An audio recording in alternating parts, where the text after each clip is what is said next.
ವರ್ಷಗಳ ಹಿಂದೆ ಪ್ರಧಾನಿ ನರೇಂದ್ರ ಮೋದಿ ಭಾರತ ದೇಶದ ಚುಕ್ಕಾಣಿ ಹಿಡಿದರು. ಪ್ರಧಾನಮಂತ್ರಿ ಮೋದಿಯವರ ದೂರದೃಷ್ಟಿಯ ಚಿಂತನೆ ಮತ್ತು ದೃಷ್ಟಿಕೋನವು ಪ್ರಪಂಚದಾದ್ಯಂತ ವಿಭಿನ್ನ ರಾಜತಾಂತ್ರಿಕ ಮಾರ್ಗವನ್ನು ಸೃಷ್ಟಿಸಿದೆ. ಭಾರತ ಮತ್ತು 140 ಕೋಟಿ ಭಾರತೀಯರು ಹೇಗೆ ಹೊಸ ಗುರುತನ್ನ ಪಡೆದರು ಮತ್ತು ಸರ್ಕಾರದ ಕಲ್ಯಾಣ ಯೋಜನೆಗಳು ಪ್ರತಿ ಮನೆಗೂ ತಲುಪುವಂತೆ ಮಾಡಿದ ಹೇಗೆ? ಈ ಕುರಿತ ಒಂದು ವರದಿ ಇಲ್ಲಿದೆ.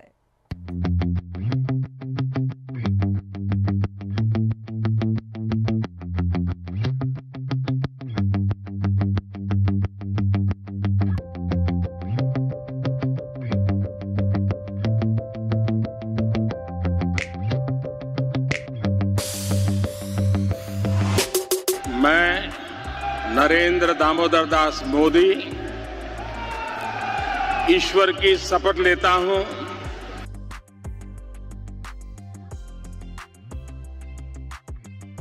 मैं संघ के प्रधानमंत्री के रूप में अपने कर्तव्यों का श्रद्धापूर्वक और शुद्ध अंतःकरण से निर्वहन करूंगा।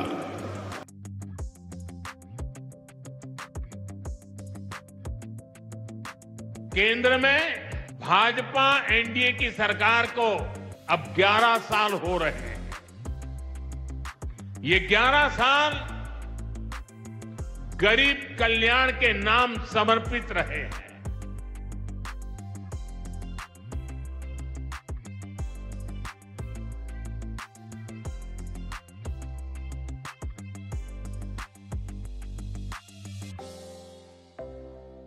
जब रात के अंधेरे में भी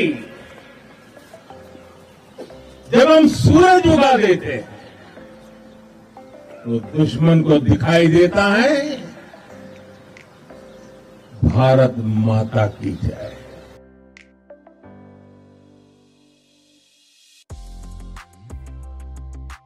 सौगंध मुझे इस मिट्टी की, मैं देश नहीं मिटने दूंगा।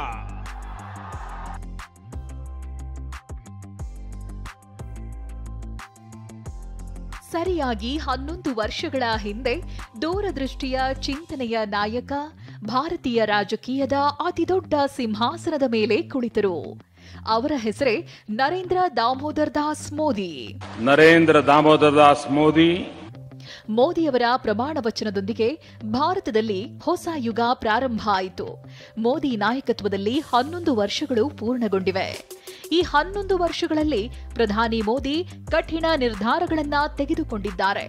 ಅಷ್ಟೇ ಅಲ್ಲ, ತಮ್ಮ ಕಲ್ಯಾಣ ಯೋಜನೆಗಳಿಂದ ದೇಶದ ಸ್ಥಿತಿ ಮತ್ತು ದಿಕ್ಕನ್ನ ಬದಲಾಯಿಸಿದ್ದಾರೆ. ಪ್ರಧಾನಿ ಮೋದಿ ಸಾಮಾನ್ಯರ ಜೀವನದ ಕಷ್ಟಗಳನ್ನ ಬಹಳ ಹತ್ತಿರದಿಂದ ಅನುಭವಿಸಿದ್ದಾರೆ.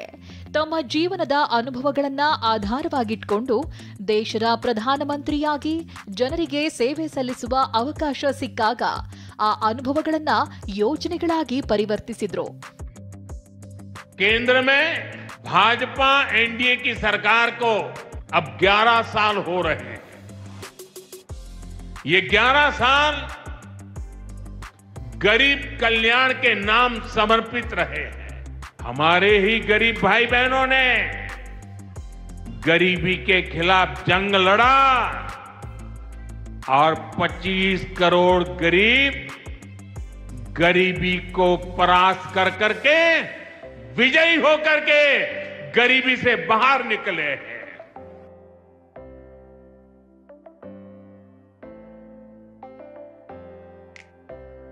ಪ್ರಧಾನ ಸೇವಕನ 11 ವರ್ಷ, ಭಾರತದ ಅಮೃತ ಕಾಲ, ಭಯೋತ್ಪಾದನೆಯ ವಿರುದ್ಧ ಹೊಸ ನೀತಿ.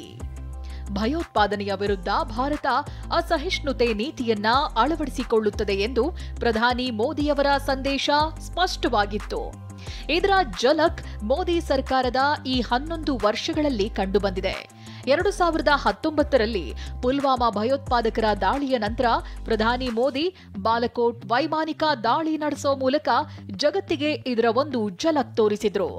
ಭಾರತವು ಮನೆಯೊಳಗೆ ನುಗ್ಗಿ ಭಾರತದ ಮೇಲೆ ಕೆಟ್ಟ ಕಣ್ಣು ಹಾಕುವ ಮತ್ತು ಭಯೋತ್ಪಾದನೆಯನ್ನ ಹರಡುವ ಉದ್ದೇಶ ಹೊಂದಿರುವವರನ್ನ ಉಳಿಸಲ್ಲ ಎಂಬ ಸ್ಪಷ್ಟ ಸಂದೇಶವನ್ನ ನೀಡಿದ್ರು. पुलवामा हमला हुआ तो भारत के वीरों ने जो काम किया, ऐसा काम दशकों तक कभी नहीं हुआ है। हमारे वीरों ने आतंकियों को उनके घर में घुस करके मारा है। ಇದಷ್ಟೇ ಅಲ್ಲ, ಈ ವರ್ಷ ಏಪ್ರಿಲ್ 22ರಂದು ಪಹಲ್ಗಾಮ್ನಲ್ಲಿ ನಡೆದ ಹೇಡಿತನದ ಭಯೋತ್ಪಾದಕ ದಾಳಿಗೆ ಪ್ರತಿಕ್ರಿಯೆಯಾಗಿ ಆಪರೇಷನ್ ಸಿಂಧೂರನ್ನ ಪ್ರಾರಂಭಿಸಲಾಯಿತು ಮತ್ತು ಪಾಕಿಸ್ತಾನದ ಆಶ್ರಯದಲ್ಲಿ ಬೆಳೆಯುತ್ತಿರುವ ಭಯೋತ್ಪಾದಕರ ನೆಲೆಗಳನ್ನ ನಾಶಪಡಿಸಲಾಯಿತು. ಇದರೊಂದಿಗೆ ಭಯೋತ್ಪಾದಕರಿಗೆ ಆಶ್ರಯ ನೀಡುವವರ ಬಗ್ಗೆ ಭಾರತ ಸಹಾನುಭೂತಿ ತೋರಿಸಲ್ಲ ಎಂಬ ಸ್ಪಷ್ಟ ಸಂದೇಶವನ್ನ ಅವರು ಪಾಕಿಸ್ತಾನಕ್ಕೆ ನೀಡಿದ್ರು. ಪ್ರಧಾನ ಸೇವಕನ 11 ವರ್ಷ, ಭಾರತದ ಅಮೃತ ಕಾಲ. ಆರ್ಟಿಕಲ್ 370 ರದ್ದು. ಮೋದಿ ಸರ್ಕಾರದ 11 ವರ್ಷಗಳ ಪ್ರಯಾಣದಲ್ಲಿ ಹಲವು ಸವಾಲುಗಳಿದ್ವು. ಮತಗಳು, ಅಲ್ಪಸಂಖ್ಯಾತ ರಾಜಕೀಯ ಲೆಕ್ಕಾಚಾರಗಳು.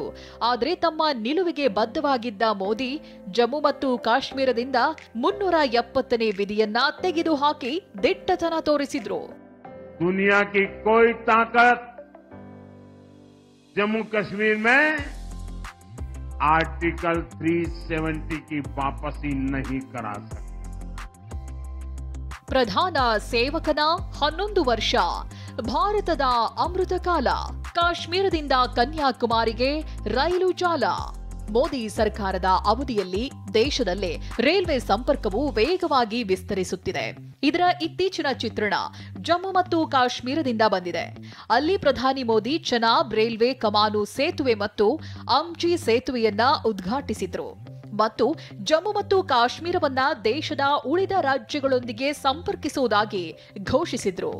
ಅದರ ಮೇಲೆ ವಂದೇ ಭಾರತ್ ರೈಲು ಕೂಡ ವೇಗವನ್ನ ಪಡೆಯಲಾರಂಭಿಸಿದೆ. ಕಾಶ್ಮೀರ ಕಣಿವೆಯನ್ನ ಭಾರತದ ರೈಲ್ವೆ ಜಾಲಕ್ಕೆ ಸಂಪರ್ಕಿಸಲಾಗಿದೆ. ಕಾಶ್ಮೀರದಿಂದ ಕನ್ಯಾಕುಮಾರಿಯವರೆಗೆ ರೈಲ್ವೆ ಜಾಲವು ಈಗ ನನಸಾಗಿದೆ. ಜಮ್ಮು ಮತ್ತು ಕಾಶ್ಮೀರದ ಲಕ್ಷಾಂತರ ಜನರ ಕನಸು ನನಸಾಗಿದೆ.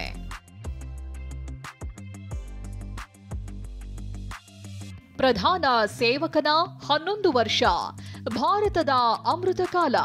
ಒಂದು ರಾಷ್ಟ್ರ, ಒಂದು ತೆರಿಗೆ. ಜುಲೈ 1, 2017 ಭಾರತದ ತೆರಿಗೆ ವ್ಯವಸ್ಥೆಗೆ ಐತಿಹಾಸಿಕ ದಿನವಾಗಿತ್ತು.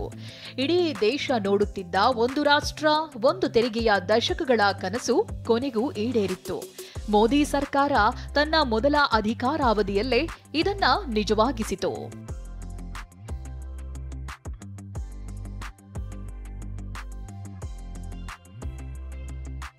अब गंगानगर से लेकर के ईटानगर तक, लेह से लेकर के लक्षद्वीप तक, वन नेशन वन टैक्स. ಪ್ರಧಾನ ಸೇವಕನ 11 ವರ್ಷ, ಭಾರತದ ಅಮೃತ ಕಾಲ. ಪ್ರಧಾನಮಂತ್ರಿ ಜನ್ಧನ್ ಯೋಜನೆ. ಮೊದಲೆಲ್ಲ ಸರ್ಕಾರಿ ಯೋಜನೆಯ ಪ್ರಯೋಜನಗಳನ್ನ ಪಡೆಯೋದಕ್ಕೆ ಎಲ್ಲರೂ ಬ್ಯಾಂಕ್ ಖಾತೆಯನ್ನ ಹೊಂದಿರಲಿಲ್ಲ. ಜನರು ಬ್ಯಾಂಕ್ಗಳ ಹೊರಗೆ ಸಾಲಿನಲ್ಲಿ ನಿಲ್ಲಬೇಕಾಗಿತ್ತು. ಖಾತೆ ತೆರೆಯೋದಕ್ಕೆ ಬಹಳಷ್ಟು ದಾಖಲೆಗಳು ಬೇಕಾಗಿದ್ವು. ಆದರೆ ಪ್ರಧಾನಿ ಮೋದಿ ಪ್ರಧಾನಿಯಾಗಿ ಪ್ರಮಾಣ ವಚನ ಸ್ವೀಕರಿಸಿದ ತಕ್ಷಣ ಅವರು ಬಡವರನ್ನ ಬ್ಯಾಂಕಿಂಗ್ ವ್ಯವಸ್ಥೆಗೆ ಲಿಂಕ್ ಮಾಡಿದ್ರು. ಪ್ರಧಾನಮಂತ್ರಿ ಜನಧನ ಯೋಜನೆಯನ್ನ ಆಗಸ್ಟ್ 28, 2014ರಲ್ಲಿ ಜಾರಿಗೆ ತರಲಾಯಿತು.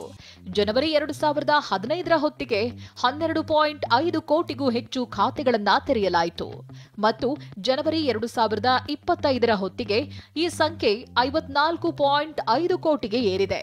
ಇದರಲ್ಲಿ 61% ಖಾತೆಗಳು ಮಹಿಳೆಯರ ಹೆಸರಿನಲ್ಲಿವೆ.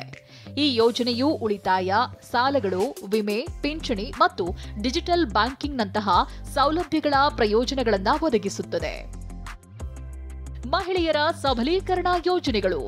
ಪ್ರಧಾನಿ ಮೋದಿ ಮತ್ತು ಅವರ ಸರ್ಕಾರವು ಅಭಿವೃದ್ಧಿ ಹೊಂದಿದ ಭಾರತದಲ್ಲಿ ಮಹಿಳೆಯರನ್ನ ಪ್ರಮುಖ ಪಾಲುದಾರರನ್ನಾಗಿ ಮಾಡಲು ನಿರಂತರವಾಗಿ ಕೆಲಸ ಮಾಡುತ್ತಿದೆ. ಬಡತನ ಮತ್ತು ಅಭಾವದಿಂದ ಬಳಲುತ್ತಿರುವ ಕುಟುಂಬವನ್ನ ಅವರು ನೋಡಿದ್ದಾರೆ.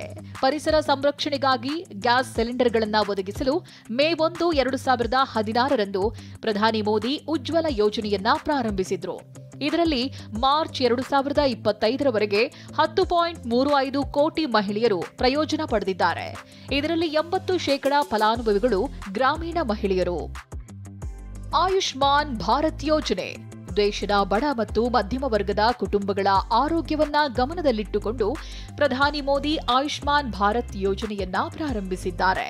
ಇದು ವಿಶ್ವದ ಅತಿದೊಡ್ಡ ಆರೋಗ್ಯ ವಿಮಾ ಯೋಜನೆ ಎಂದು ಪರಿಗಣಿಸಲಾಗಿದೆ. ಇದರ ಅಡಿಯಲ್ಲಿ ಪ್ರತಿ ಕುಟುಂಬವು ವಿಮೆಯಡಿಯಲ್ಲಿ 5 ಲಕ್ಷ ರೂಪಾಯಿಗಳ ಆರೋಗ್ಯ ವಿಮೆಯ ಪ್ರಯೋಜನವನ್ನ ಪಡೆಯುತ್ತದೆ. 50 ಕೋಟಿಗೂ ಹೆಚ್ಚು ಫಲಾನುಭವಿಗಳು ಇದರ ಲಾಭವನ್ನ ಪಡೆಯುತ್ತಿದ್ದಾರೆ.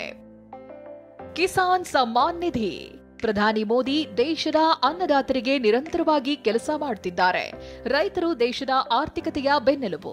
ಅವರು ನಮ್ಮ ಅನ್ನದಾತರು ಅಂತ ಮೋದಿಯವರಿಗೆ ತಿಳಿದಿದೆ. ಇಂತಹ ಪರಿಸ್ಥಿತಿಯಲ್ಲಿ ಅವರನ್ನ ಆರ್ಥಿಕವಾಗಿ ಬಲಿಷ್ಠಗೊಳಿಸಲು ಪ್ರಧಾನಮಂತ್ರಿ ಮೋದಿ ಮತ್ತು ಅವರ ಸರ್ಕಾರ ಕಿಸಾನ್ ಸಮ್ಮಾನ್ ನಿಧಿ ಯೋಜನೆಯನ್ನ ಪ್ರಾರಂಭಿಸಿದೆ.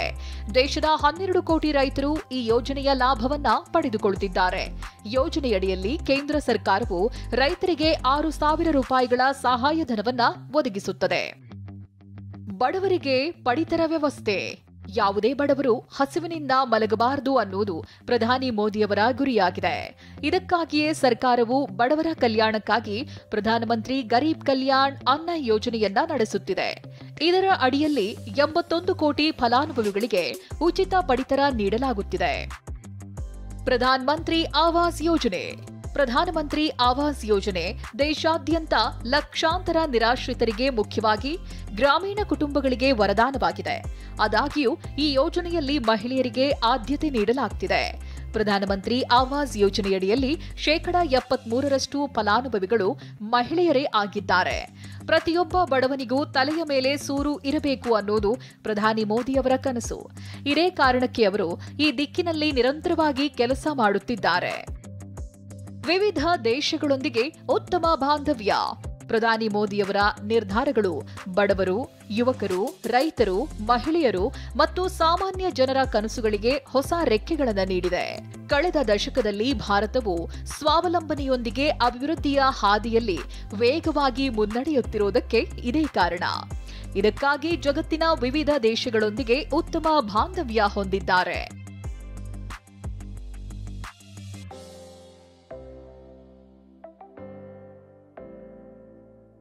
ಪ್ರಧಾನಿ ಮೋದಿ 11 ವರ್ಷಗಳ ಪ್ರಯಾಣದಲ್ಲಿ ಭಾರತದ ಹೊಸ ಚಿತ್ರಣವನ್ನ ಪ್ರಸ್ತುತಪಡಿಸಿದ್ದಾರೆ.